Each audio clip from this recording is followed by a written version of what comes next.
기원 후 500년부터 종교개혁이 일어난 1517년까지를 우리는 중세라고 부릅니다. 중세. 그런데 사실 영적으로 보면 중세는 암흑기입니다. 암흑기. 이 중세를 영적인 암흑기라고 말하는 이유는 아주 분명합니다. 그 당시에 교회가 성경의 진리를 벗어나 있었기 때문입니다.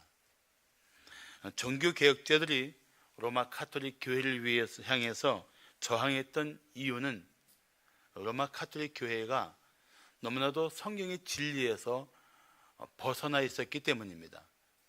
그 벗어난 것 중에 하나가 바로 예수 그리스도 외에 다른 중보자가 있다고 가르쳤던 것입니다. 예를 들면 예수를 낳은 마리아가 죄를 사해주고 죄인을 위해서 중보 역할을 한다고 가르쳤습니다. 그래서 신자들이 성모 마리아에게 은총을 구하는 기도를 합니다. 이것뿐이 아닙니다. 성인들, 로마 카톨릭 교회에서 인정하고 세우는 이 성인들이 자신의 공로로 구원을 받았을 뿐 아니라 그들의 그 남은 공로를 가지고 신자들을 구원할 수 있다고 가르쳤습니다. 또 면죄부를 구입하면 죄를 용서받을 수 있다고 가르쳤습니다. 그리고 교황과 사제들도 성례를 지팡하기 때문에 그들이 구원의 은혜를 전하는 중보자라고 가르쳤습니다. 문제는 종교개혁자들이 이런 비성경적인 가르침에 더 이상 침묵할 수 없었다는 것입니다. 그래서 이 진리를 벗어난 막강한 권세를 가진 로마 카톨릭 교회에 저항했던 것입니다. 루터의 95개조 반박문의 6항에는 이런 글이 있습니다. 교황은 어떤 죄든지 사할 권세가 없다. 이런 반박을 했던 이유는 그렇게 가르쳤기 때문입니다. 또 루터의 95개조 항의 36번째 항은 이렇게 말하고 있습니다.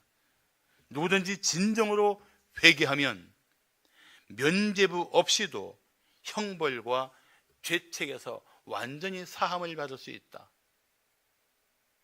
이런 성경적인 원리를 붙들고 그 당시에 타락한 교회를 향해서 개혁의 횃불을 들었던 분들이 종교개혁자들입니다. 우리 교회 달력을 받으신 분들은 아시겠지만 금년이 500주년 기념이라서 그 500주년 기념에 맞는 달력을 준비했습니다. 거기에 매월 그 종교개혁의 현장들을 이렇게 사진으로 실어놨습니다. 혹시 못 받으신 분들이 있다면 오늘이라도 챙겨가시면 좋은 자료가 될 것입니다. 오직 그리스도, 이것이 바로 종교개혁자들이 높이 들었던 종교개혁의 깃발이었습니다. 지난주 오직 성경에 이어서 오늘은 오직 그리스도를 나누고자 합니다. 오직 그리스도라는 것은 한마디로 말하면 사람의 모든 죄를 깨끗이 사해 주시고 구원해 주실 분은 오직 그리스도 예수밖에 없다는 고백입니다. 이게 오직 그리스도예요. 믿습니까? 네. 그러므로 죄에 빠져 살던 사람들이 하나님께 나갈 수 있는 길도 오직 그리스도 예수뿐입니다. 디모데전서 2장 5절을 말씀하기를 하나님은 한 분이시요 또 하나님과 사람 사이의 중보자도 한 분이시니 곧 사람이신 그리스도 예수라고 말씀하고 있습니다. 하나님과 죄에 빠진 인간들의 유일한 중보자, 하나님을 알 수 있고 하나님을 만날 수 있고 하나님께 나아갈 수 있는 유일한 중보자는 육신을 입고 이 땅에 오신 하나님 그리스도 예수밖에 없다는 것입니다. 또한 사도행전 4장 12절을 말씀하기를 다른 이로서는 구원을 받을 수 없나니 천하 사람 중에 구원을 받을 만한 다른 이름을 우리에게 주신 일이 없다고 말씀하고 있습니다.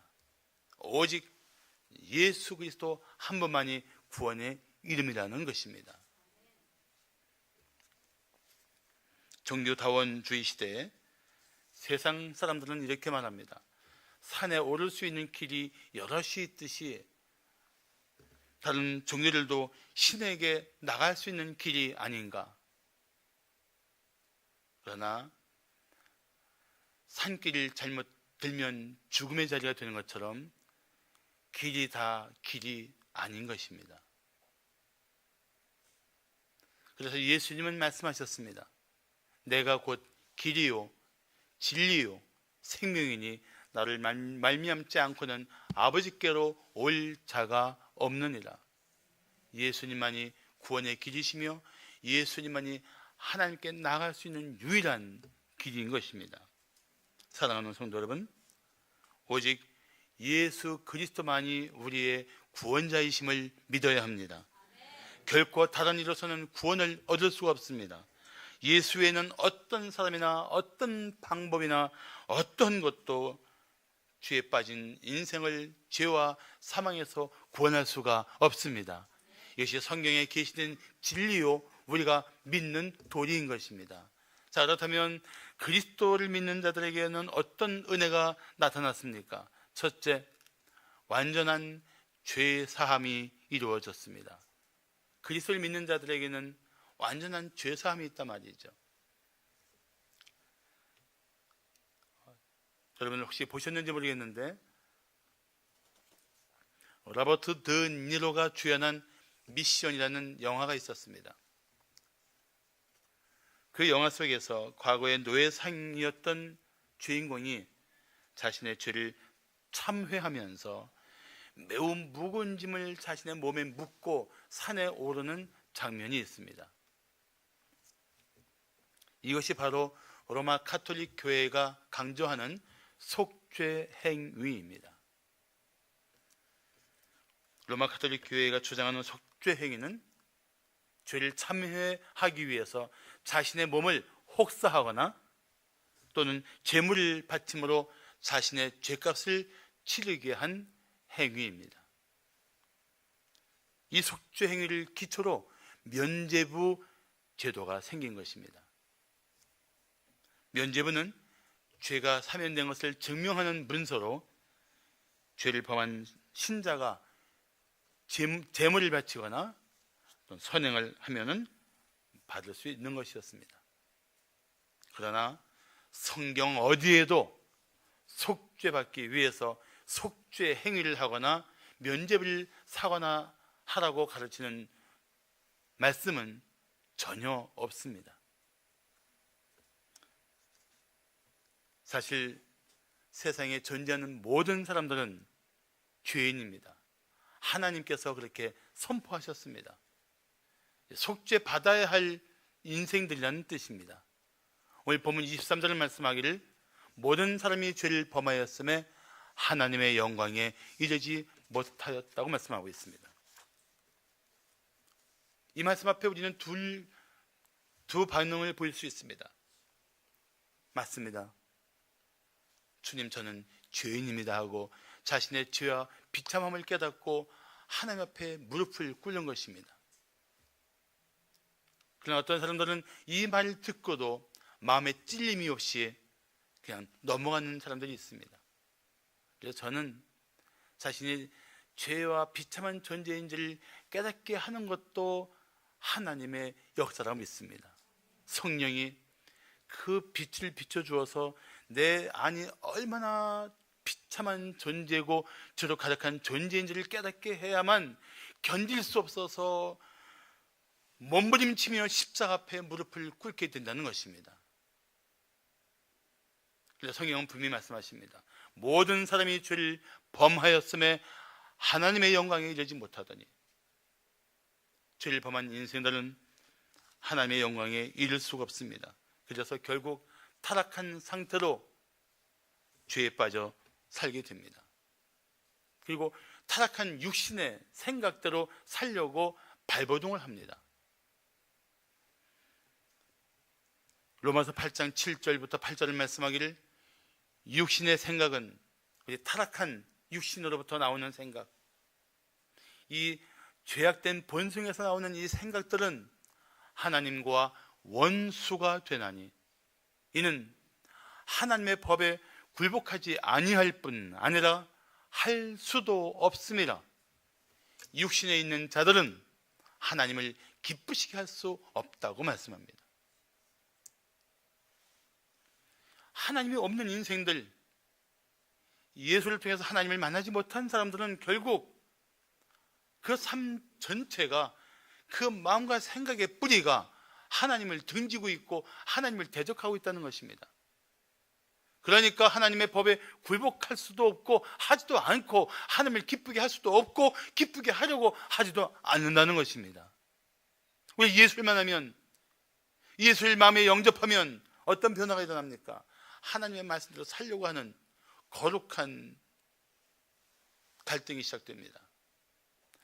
이것이 하나님을 기쁘시게 하는 일일까 물으며 하나님을 기쁘시게 하는 삶을 살기 위해서 힘쓰기 시작합니다. 하나님 안에서 생명이 있느냐 없느냐의 차이는 그렇게 명백한 것입니다. 하나님의 영광에 이르지 못한 채 타락한 사람들의 모습이 결국 하나님의 법을 알지도 못하고 알아도 따르지 못하고 하나님을 기쁘시게 하는 삶에 대한 관심도 없고 그런 삶이 주어져도 그렇게 살기를 힘쓰지 않는 것입니다. 우린 돌아봐야 돼요. 내가 정말 하나님의 진리를 따르기를 기뻐하는가?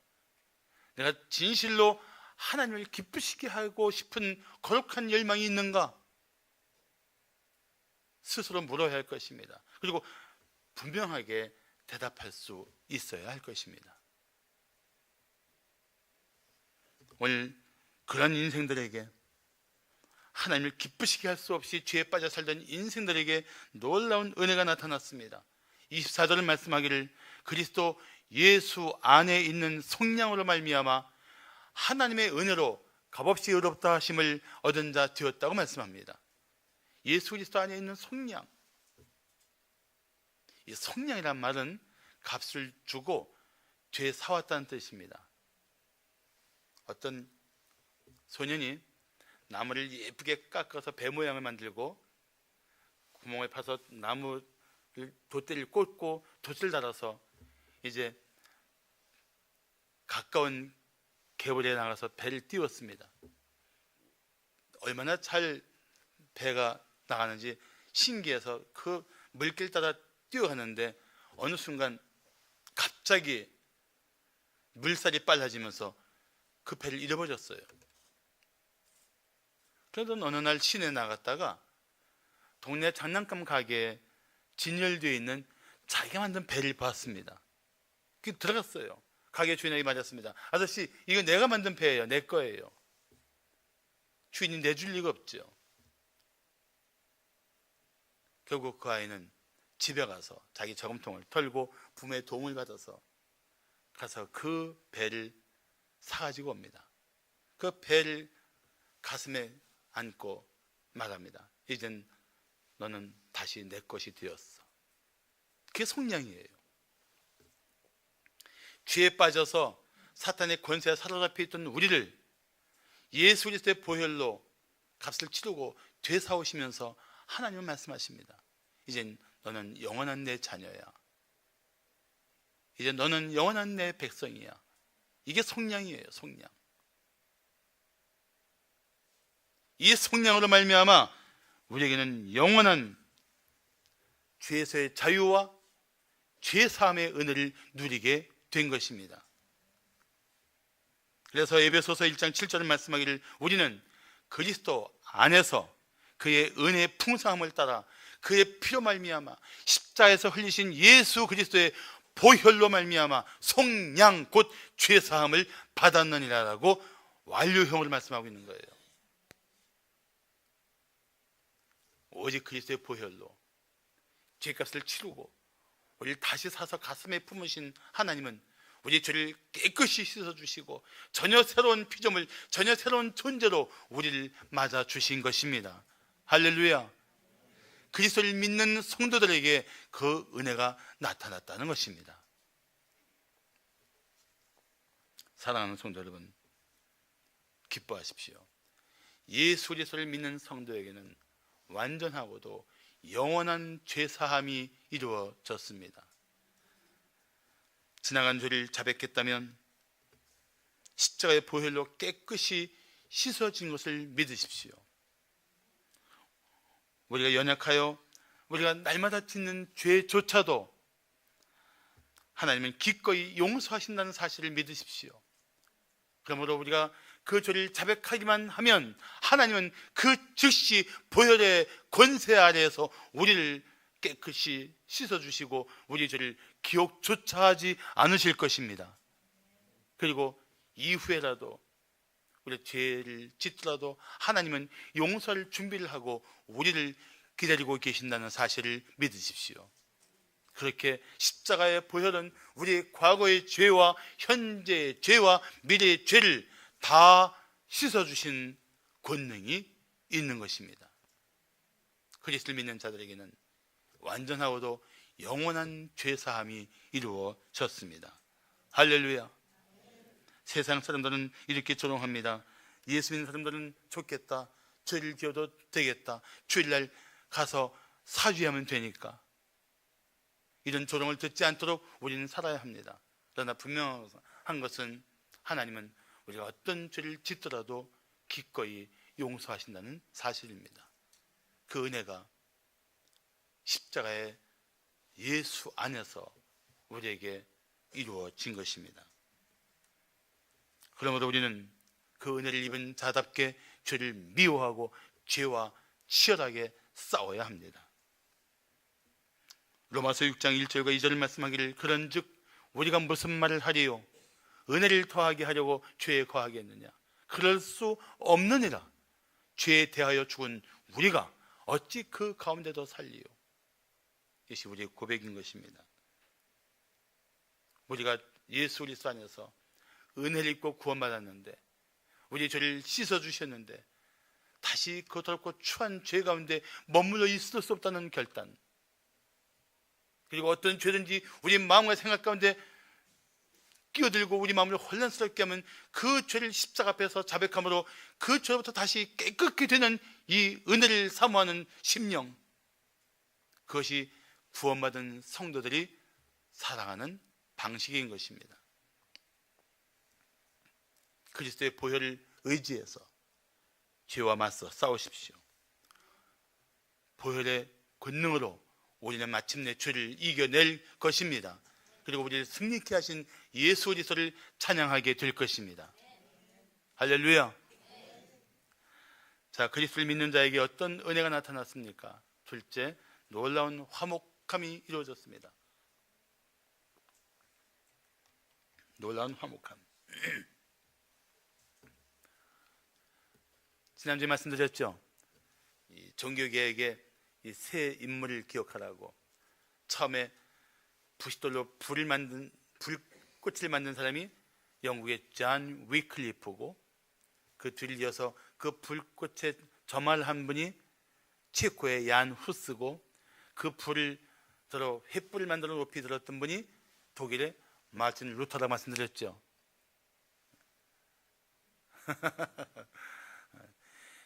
목회가 참 좋은 점이 있어요. 설교한 거를 다 외우지 못하고 다 기억하지 못하기 때문에 또 해도 된다는 거예요. 체코의 얀 후스가 프라하 대학교 근처에 있는 베들레헴 교회의 전임 설교자였습니다. 그런데 이 얀 후스는 자신이 전달하고자 하는 메시지를 풍자적인 그림으로 그렸던 분이기도 합니다. 그림을 잘 그렸어요. 당시 대부분의 사람들이 글을 몰랐기 때문에 그림을 그려서 성경 메시지를 전하는 것은 아주 효과적이었습니다.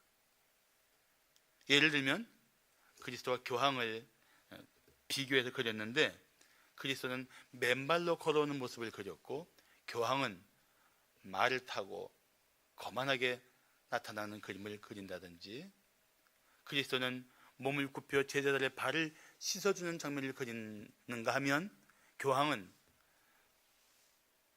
높은 자리에 앉아서 사람들의 발을 내밀면 사람들이 그 발에 입 맞추는 모습을 그린다든지 하면서 그 그림을 통해서 정말 우리를 구원하기 위해서 자신을 낮추고 생명까지 내주신 그리스도를 대조적으로 보여주는 그런 그림을 통해서 메시지를 전했던 분 중에 한 분이 얀 후스입니다. 종교개혁자들은 오직 예수 그리스도만이 하나님과 죄를 화목케 하는 중보자라고 외쳤습니다. 왜 그렇습니까? 그것이 성경이 말씀하고 있는 진리이기 때문입니다. 본문 25절을 말씀하기를 이 예수를 하나님이 예수의 피로써 믿음으로 말미암는 화목 제물로 세우셨으니 라고 말씀합니다. 이는 그렇게 하신 이유는 왜 예수를 화목 제물로 그 피를 흘려 십자가에서 화목 제물로 세우셨는가? 그 이유는 하나님께서 길이 참으시는 중에 전에 지은 죄를 다 지켜버리시고 간과하심으로 자기의 의로우심을 나타내려 하심이니 라고 말씀합니다. 이 말씀 잘 보셔야 돼요. 하나님이 예수님을 희생제물로 내어주셨다는 것입니다. 뭐 하시려고요? 화목제물로 내어주신 이유는 한 가지입니다. 하나님이 우리 같은 죄인과 화목하시기 위해서 그 희생을 치르셨다는 것입니다. 십자가에서 그 피를 흘려 속죄의 피를 흘려 독생자를 죽게까지 하시면서 죄로 가득한 우리와 화목하게 하시는 하나님의 은혜의 손을 뻗어 주셨다는 것입니다. 그게 십자가예요. 하나님께서 우리 같은 죄인들을 위해서 먼저 화의 손을 뻗어 주셨습니다. 아무 조건 없이 네 죄악 가운데 머물러 있지 마. 네 죄악 가운데 죽지 마. 돌아와. 생명의 주께로 돌아와. 이게 하나님의 외침이었던 것입니다. 우리도 늘 겪는 일이지만 죄인을 사랑하기가 얼마나 어렵습니까? 꼴도 보기 싫지요. 생각하기도 싫어요. 그런데 왜 그런 사람 또 자주 생각나는지 곤혹스러울 때가 있습니다. 못마땅하다는 이유로 우리가 얼마나 많은 사람들을 쉽게 마음에서 떨쳐버리려고 합니까? 사랑할 수 있는 많은 이유를 가지고 있는데도 불구하고 사랑할 수 없는 그 보잘것없는 이유 때문에 얼마나 우리는 많은 사람들을 잃어버리고 살고 있습니까? 나에게 호의를 베풀었던 그 많은 것들은 다 무시해버린 채 나를 기분 나쁘게 했다는 그 한 가지 이유로 우리는 소중한 사람들을 얼마나 많이 잃어버리고 살고 있습니까? 그렇지 않습니까? 그래서 부모와 자녀 간의 관계가 깨지고 부부 간의 갈등을 이기지 못하고 사랑했던 교회 지체들과 서슴없이 헤어지고 남이 되고 원수가 되는 이 현실이 무엇 때문입니까? 사랑할 수 있는 사람은 사랑하지 못하는 거예요. 그런데 하나님은 사랑할 수 없는 인생을 사랑하셨어요. 사랑할 가치도 없고 사랑할 대상이 전혀 아닌 존재를 하나님은 조건 없이 사랑하셨습니다. 이게 십자가에 나타난 아가페 사랑의 본질이에요.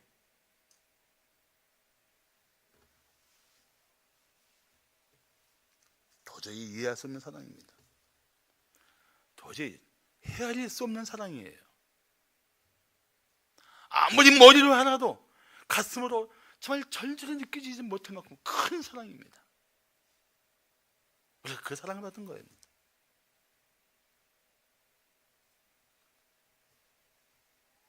그 사랑 때문에 하나님은 예수님을 우리를 위한 화목제물로 이 땅에 보내셨던 것입니다. 그래서 요한일서 4장 10절을 말씀하기를 사랑은 여기 있으니 우리가 하나님을 사랑한 것이 아니요 하나님이 우리를 사랑하사 우리 죄를 속하기 위하여 화목제물로 그 아들을 보내셨다고 말씀하고 있는 것입니다.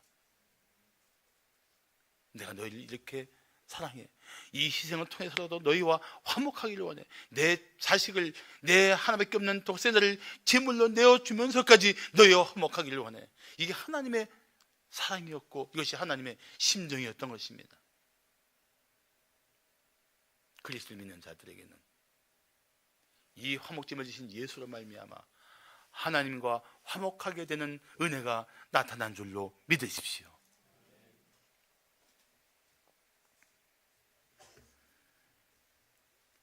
예수로 말미암아 우리는 하나님과 화목하게 되었습니다.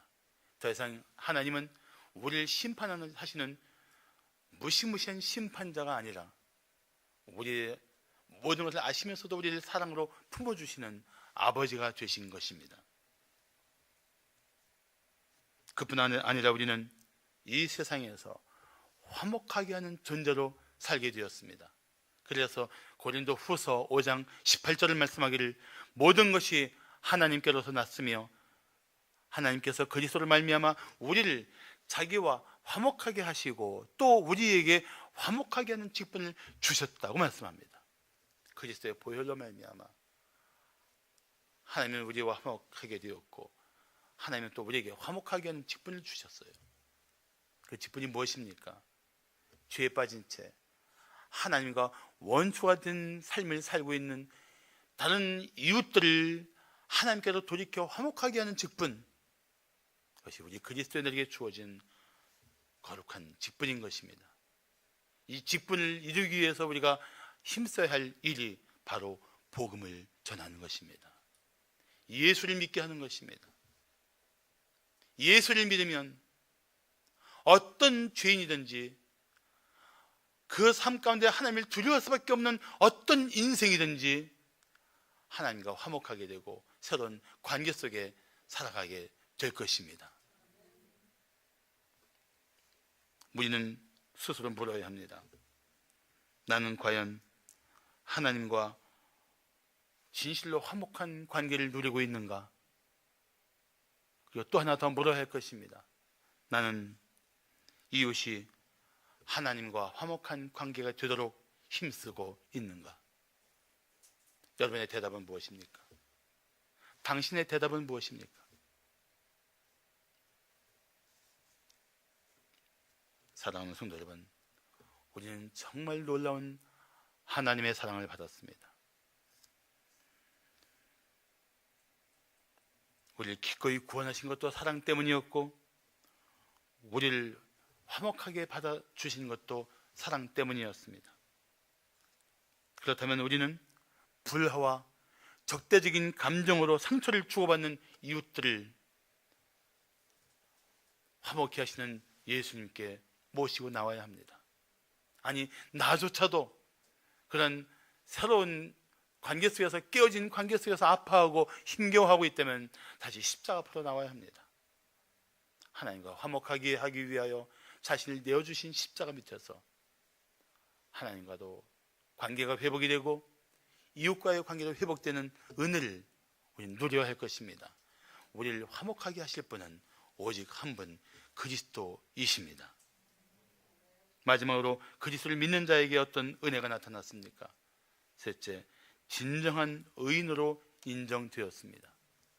그리스도를 믿는 자들에게 주어진 은혜, 나타난 은혜, 진정한 의인으로 인정받는 것입니다.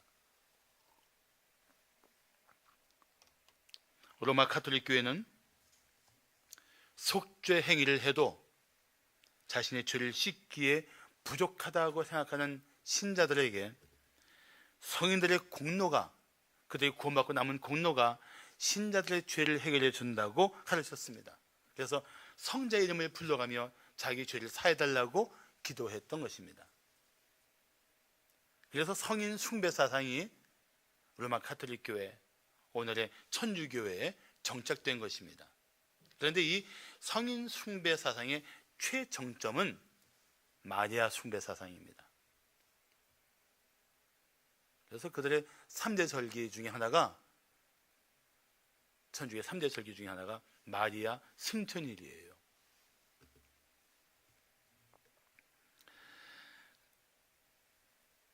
한 가지 묻고 싶은 게 있습니다. 이 땅에 존재했던 사람들, 존재하고 있는 사람들 중에 예수 그리스도 외에 진정한 의인이었다고 말할 수 있는 사람이 있을까요? 없습니다. 로마서 3장 10절을 말씀하기를 기록된 바 의인은 없나니 하나도 없다고 말씀하고 있습니다. 이 땅에 육신을 입고 존재한 분 중에 예수 그리스도 외에는 다 죄인이에요. 자기의 의로운 행위로 구원받고 남은 선행으로 다른 사람을 구원해 줄 수 있는 인간은 절대 없습니다. 우리는 성인, 의인이라는 말을 너무 쉽게 쓰고 있어요. 남발하고 있어요. 사도 바울조차, 그 위대한 하나님의 사람인 사도 바울조차 자신을 이렇게 고백합니다. 죄인 중에 내가 괴수니라. 괴수였다고 말하지 않습니다. 괴수다. 지금도 나는 그런 존재다. 그렇게 자신을 고백하고 있습니다. 예수님의 전적인 은혜로 구원받고 사도로 부르심을 받은 위대한 인물이 자신은 괴수 같은 존재라고 고백하고 있습니다. 왜 그렇습니까? 자신 안에 아직도 여전히 남아있는 옛성품, 타락한 본성을 너무나 잘 알기 때문에 그렇습니다. 하나님이 보시기에 행위로 의롭다함을 인정받을 인간은 전혀 없습니다. 우리의 의조차 하나님 보시기에는 지극히 악취나고 더러운 옷 같은 것입니다. 그래서 이사야 64장 6절을 말씀하기를 무릇 우리는 다 부정한 자 같아서 우리의 의는 다 더러운 옷 같으며 우리는 다 잎사귀같이 시들므로 우리의 죄악이 바람같이 우리를 몰아간다고 말씀하고 있습니다. 하나님의 거룩하심 앞에 우리 존재 자체는 자랑할 것이 하나도 없고 내세울 것조차 하나도 없는 속속들이 죄로 가득 찬 인생이라는 고백입니다. 그게 우리의 실상이에요. 그래서 우리 예수님을 믿은 후에도 우리는 타락한 성품과 싸워야 합니다. 이 싸움에 있어서 우리의 의지로 이길 수가 없고 우리의 결단으로 이길 수 없습니다. 그걸 아시기 때문에 하나님은 우리 안에 놀라운 은혜를 베풀어 주셨습니다. 성령 하나님을 믿는 자들 심령 가운데 내주하게 하신 것입니다. 그래서 내가 이길 수는 없지만 내 안에 계신 성령 하나님이 역사하시면 우리는 타락한 성품을 이길 수 있습니다. 죄의 욕망을 이길 수 있습니다. 우리의 더러운 생각들을 물리칠 수 있습니다. 그게 하나님이 믿는 자들에게 주신 놀라운 은혜인 것입니다. 그래서 우리는 성령을 의지해서 성령을 힘입어서 죄의 권세를 이기며 죄의 욕망들을 다스릴 줄 알아야 하는 것입니다.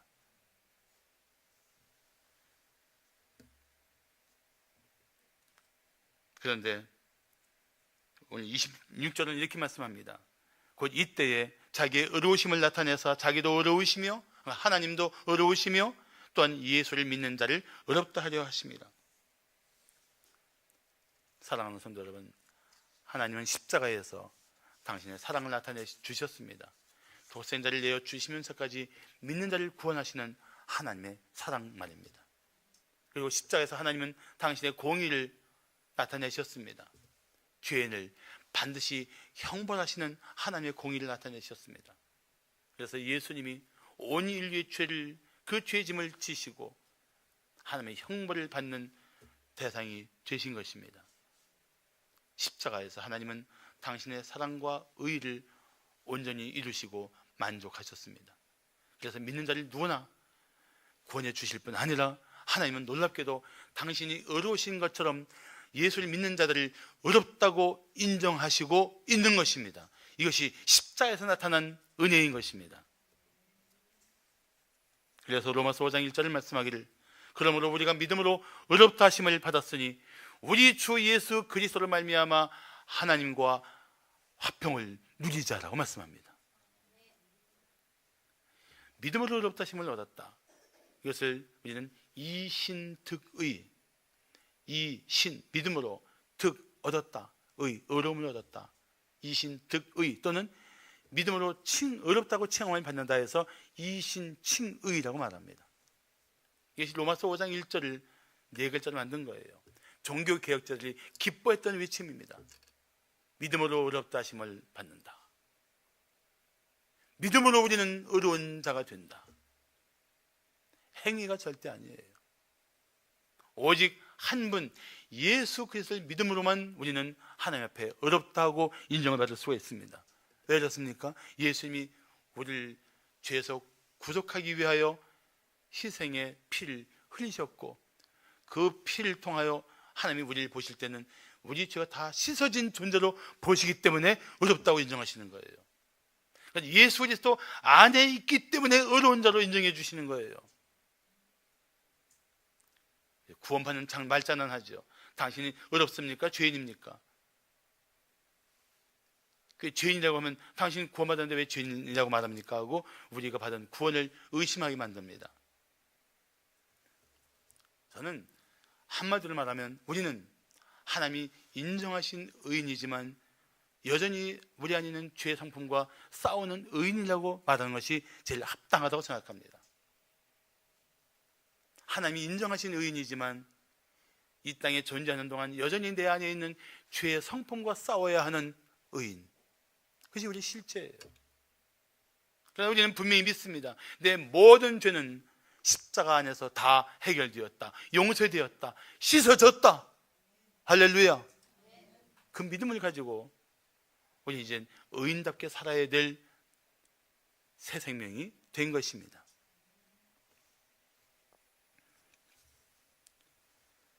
선행으로 구원받지 못하지만 구원받은 성도는 하나님이 어렵다고 인정하신 성도다운 삶을 살아야 합니다.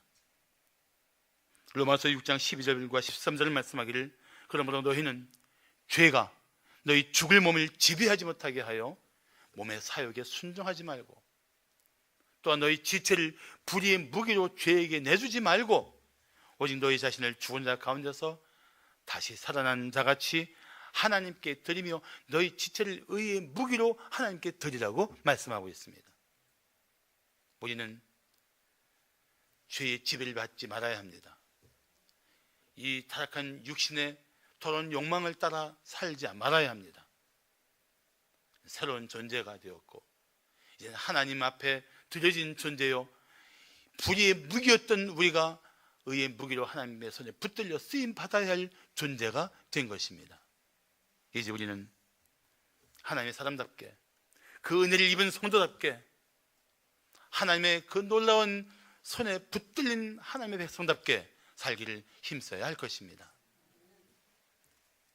누군가 묻고 싶을 것입니다. 나 같은 죄인도 구원받을 수 있나요? 주님은 대답하십니다. 그럼 누구든지 나를 믿는 자는 구원을 받으리라. 그리고 영생을 얻으리라. 의심하는 사람들은 물을 것입니다. 예수님만 믿으면 되나요? 성경은 대답합니다. 오직 예수를 믿는 자는 누구든지 구원을 받으리라. 작곡가 바하는 이런 말을 했습니다. 하나님이 마침표를 찍으셨는데 당신이 정말 나를 구원할 수 있을까라고 물음표를 붙이지 말라. 작곡가 바하가 아주 믿음의 사람이었는데 그런 놀라운 말을 했어요. 하나님이 마침표를 찍으셨는데 하나님이 정말 나 같은 죄인을 구원하실까? 물음표를 붙이지 말라. 붙이신 분이 있으면 오늘 다 띄워놓고 가시기 바랍니다. 여러분, 떠난 본당에 물음표만 남아있길 바랍니다. 잔 웨슬리 목사가 이 구원 혁신에 대한 회의 때문에 몹시도 고심했던 적이 있습니다. 어려서부터 남들보다 더 열심히 교회도 나가고 열심히 성경도 읽고 열심히 기도도 했는데 그 마음속에 있는 이 구원 혁신에 대한 이 의아함 때문에, 확신이 없는 자신의 마음 때문에 몹시 괴로워했습니다. 너무 혼란스러워서 한때 웨슬리 목사는 내가 이 사역을 계속 해야 되는가 말아야 되는가까지 고심할 정도였습니다. 그러던 어느 날 성경을 읽다가 그는 놀라운 은혜를 입습니다. 구원을 확신하게 된 것입니다. 그래서 존 웨슬리 목사는 1738년 5월 25일 그날 그의 일기장에 이렇게 기록했습니다. 지금껏 나는 구원의 확신이 어떻게 생기는 것인지 고민을 했다. 그러나 내 가슴이 뜨거워지는 순간 나의 모든 고민은 완전히 끝이 났다. 구원을 위해 필요한 것은 오직 예수님만 신뢰하는 것, 예수님만이 나의 모든 죄를 용서하시고 사망의 법에서 구원하셨다는 것을 믿는 것이다. 머리로만 알았던 이 사실이, 이 놀라운 사실이 이제는 내 가슴으로 믿어진다. 나는 앞으로 이 확신을 사람들에게 전할 것이다. 이게 웨슬리 목사의 일기였습니다. 고백이었습니다. 그의 삶을 변화시킨 예수로만 주어진 구원을 마음에 확신한 감격이었고 기쁨이었습니다. 사랑하는 성도 여러분, 당신에게 그 기쁨, 그 감격, 그 확신이 있습니까? 그렇다면 그리스도 안에서 이루어진 놀라운 은혜를 입은 자답게 놀라운 생명을 가지고 새로 태어난 하나님의 사람들답게 살아야 할 것입니다. 그것이 오늘 여러분의 결단이 되기를 축복합니다. 기도하시겠습니다.